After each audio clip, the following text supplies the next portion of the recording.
నరేంద్ర మోడీ గారి నాయకత్వం, నరేంద్ర మోడీ గారి నాయకత్వం.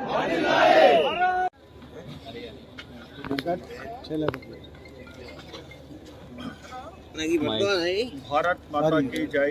జై శ్రీరామ్. ఈరోజు మెదక్ పార్లమెంట్ యొక్క రిజల్టు రాముని దయతోటి మంచి ఫలితం వచ్చింది. ఇది ప్రజల విజయంగా భావిస్తూ ఉన్నాము.